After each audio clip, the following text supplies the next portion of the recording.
এগুলো কিরকম? শুরু করছি। আমি লেফটেন্যান্ট কমান্ডার নাফিস, পোড়াবাড়ি গাজীপুর ক্যাম্পের ক্যাম্প কমান্ডার।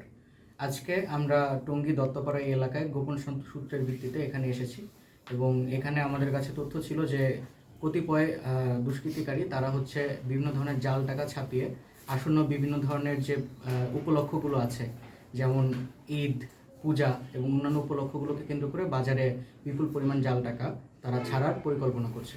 তো এই প্রেক্ষিতে আমরা তাদের ট্রেস করার জন্য নামি এবং তারা হচ্ছে যে কাজটা করতো বিভিন্ন অনলাইন মিডিয়াতে, তারা হচ্ছে যেমন ফেসবুক, টেলিগ্রাম, হোয়াটসঅ্যাপ, এগুলোতে তারা হচ্ছে বিভিন্ন ধরনের বিজ্ঞাপন দিত এবং সেখান থেকে আমাদের একটি গোয়েন্দা দল এখানে হচ্ছে নিযুক্ত হয় এবং তাদের ক্রেতা হিসেবে আবির্ভূত হয় এবং এই প্রেক্ষিতে আমরা হচ্ছে তাদের ক্রেতা হিসেবে আমরা কিছু টাকা পয়সার অর্ডার করি, অনলাইনে অর্ডার করি এবং এর প্রেক্ষিতে গোপন সূত্র এবং হচ্ছে অন্যান্য মিডিয়া এবং ইলেকট্রনিক ডিভাইসের সহযোগিতায় আমরা আজকে এখানে এই অভিযান পরিচালনা করতে সক্ষম হই।